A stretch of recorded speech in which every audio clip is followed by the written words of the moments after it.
This is Chris. And Amanda. We're back.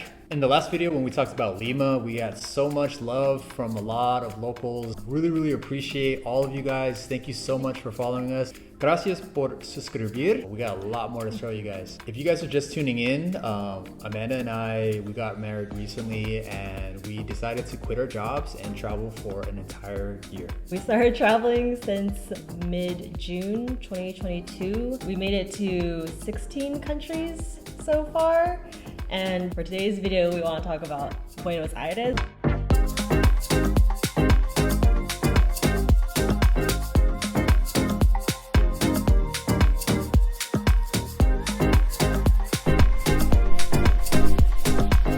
We kind of just decided on Buenos Aires for, potentially a unique culture.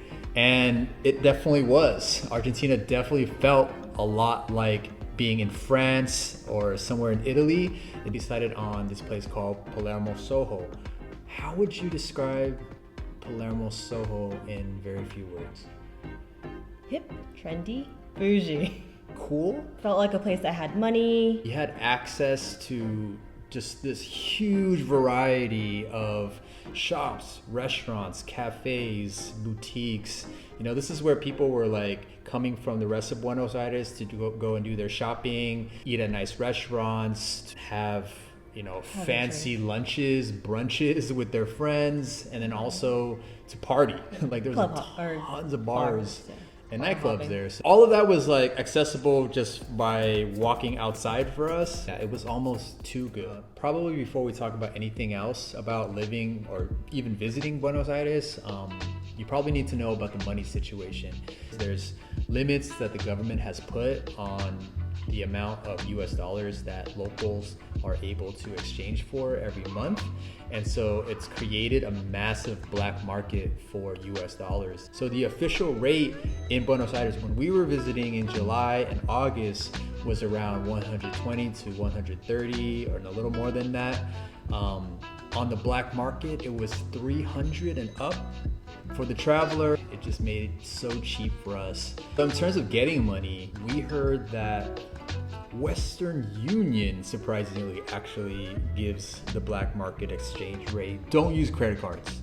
Just nobody uses that. You're just gonna be spending way more than you need to.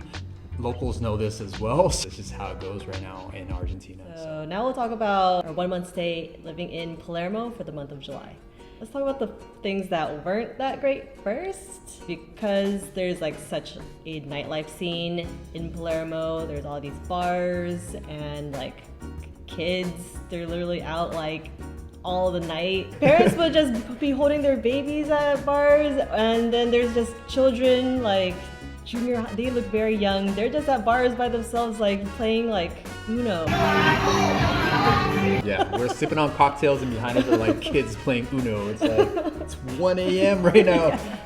That's just how it goes here. That's cool. They come to this area just to like have fun, and they're out late, so there's noise.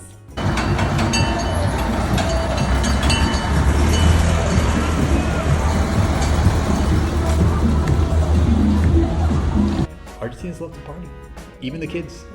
Next thing is there's actually a lot of dog poo everywhere. Ew. That was like kind of shocking to see, just like the amount. It's like a lot. Like you have to play the like don't step on the landmine game. There's just like a lot of poo everywhere. What you gotta watch out for here when you walk? Poopy. I even tried going jogging for a couple days in Buenos Aires, and I don't really recommend that actually. You should probably just join a gym. And I think this next one's gonna like make some Argentinians a little bit disappointed. This is just our opinion. Our opinion, so yeah, not this to... is in Palermo Soho specifically. We didn't find music that we particularly liked that much. Even Love just like Argentina. R&B, just like dance music, there wasn't that much. Maybe in the nightclubs where they actually host DJs, maybe the music's really good. We can't really speak to that because we never got into the nightclubs there. The lines are way too long. What did we really like about living in Palermo Soho for a month?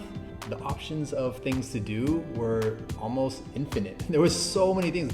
Like, we were there for a month. There's no way we could have explored all of it. And there were so many bars, so many cool restaurants, so many cool cafes. It's a really big thing for me. Like, I really like just kind of getting out there and like exploring all the time. So it was really fun just walking into another random cafe every other day, you know, sitting down with my laptop, doing a little bit of work, exploring a new restaurant that day. It was so cheap, so cheap that, you know, I was like, let's do it all the time. This is my favorite beer.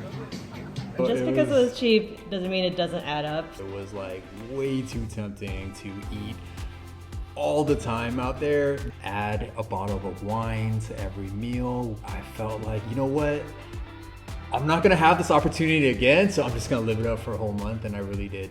We diverged here. Yeah, I guess to me, like, you thought it was a lot, but I actually thought it was a lot of the same. It was just like, really didn't have that much to do. Like, if you like shopping, if you like cafes, to me, it wasn't that exciting. It's freaking cold. Like, if you have money, these places will be fun. And if you really like pastries and steak, it's got a lot of that. Fair enough, fair enough. Yeah, the other thing with Palermo Soho too is like, Palermo Soho is just actually one part of Palermo. There's also Palermo Hollywood, there's an entire east side of Palermo, and then there's this huge, massive area of green parks. It's huge, it's very, very beautiful. That's where I kind of went jogging. Still a lot of dog poop out there, but there's an area called Bosque de Palermo, which is absolutely amazing. There's like so much accessible green space out there. It is really a beautiful, beautiful city. There's like little ponds, lakes. I really enjoyed that area of Palermo. Getting around is also really, really cheap. So here's another tip for when you go to Buenos Aires. Set your Uber to cash so that you can pay using the black market exchange rate, and then trips around the city are very, very cheap. But we should mention again the food. So I'm gonna start first. I love the food in Argentina. Okay, forget that it's cheap. Okay, yeah, that made a big difference. The fact that it was so cheap and I was actually able to afford things that I would normally not be able to afford every single day when I was living in Buenos Aires. But I think it's hard to beat Argentinian asado. It's like really up there. Maybe it's not like the most amazing steak I've ever had. So you can find steak all over the world. We've had steak now in Italy. There's also steak in Japan. There's steak in the US. Argentinian asado is really special. It's really its own thing, and it's really an art to make asado. And we were really lucky to have had a lot of really amazing experiences with asado.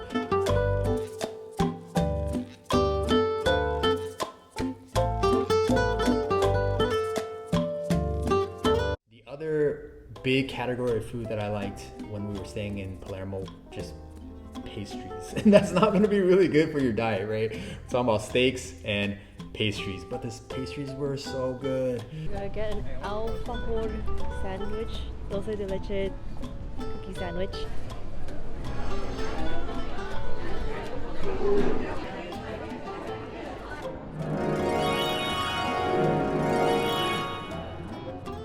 Cafe served amazing croissants and the Argentinian media lunas, which do not confuse with croissants. Media lunas they look very similar to croissant. It's like one of the easiest ways to offend an Argentinian person to say that they're the same. They look the same, but the little technical differences is media lunas are usually glazed with like a syrup on top, so they are softer. When they're baked, they are baked touching their ends together, so you like peel them apart. So in the morning, waking up, having a delicious media luna, perfectly baked with a cortado, like, oh my god, just amazing. It was a dream to have the access to that. And then any Argentinian will tell you that their pizza, very unique, very special. We personally didn't have a whole ton of pizza when we were there, but there's tons of options. In our neighborhood, we did try one of the chains called Kentucky.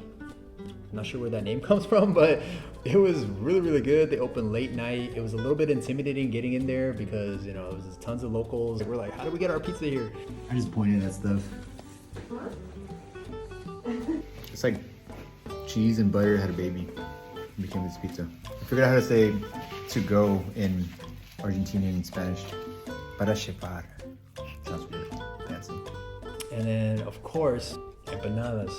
Empanadas are like a very big part of traditional Argentinian cuisine. There is a abundance of delicious empanadas. Palermo Soho was also specifically safer. There was really no sketchiness. It felt like a place that had like money, was clean other than the poo on the ground. Yeah, the only thing people would tell us to be cautious of is like getting our phone snatched. Don't look like a target type of thing, which is actually really, really common in any country. It didn't really concern us, so we felt very safe there. It's also very, very walkable. We've been to other parts of Buenos Aires, especially to downtown, where there's not a lot of trees, but Palermo Soho, there's tree-lined streets. There's a lot of just big sidewalks for you to walk around. It's a very walkable place. That's what sets Palermo Soho apart from other parts of Buenos Aires. The last thing I want to talk about too is like probably the biggest thing for me and my experience in Buenos Aires and Argentina is hands down the people there, Argentinian people. We made such good friends there, like some of the kindest, nicest people I have ever met. Thank you so much for being so welcoming, taking us around. Like, you guys are just absolutely incredible. Big shout out to Mariana, Ale, and big shout out to my Spanish teacher when I was out there, Mika. Is the first sip like the worst or something? Or? No, mate is the worst in German. You guys were just so cool and really made us very welcome in Argentina, in Buenos Aires. I was really touched and inspired by Argentinian people. You could tell that people are really struggling over there. Like, if you step out of like really high class Palermo and Recoleta into the other neighborhoods, people are really struggling. Despite everything that has gone on in their country, especially in the economy, people give their all in what they do. We just got like the most top-notch service. I left with this idea of Argentinians as this very resilient. There's a lot of perseverance. So just to wrap up, it's a curiosity to me why a lot of more people don't go to Buenos Aires or to Argentina. Big treat for me was my family showed up to join us. My sister came, brought her daughter, my niece. We got special guests today from California, Alabama. My dad hadn't traveled for like 20 years and they had an absolute blast. My dad loved it. He was just blown away by the quality of food, of service, and just the treatment that we got. Buenos Aires is, I think, an extremely underrated destination. There's just a limitless amount of things to do. There's also choripan. And don't skip on the choripan. We're wrapping up our video on Buenos Aires. We have a few more videos about Argentina coming up. So make sure you guys hit like and subscribe and follow us on our journey. See you next time. Thanks for watching.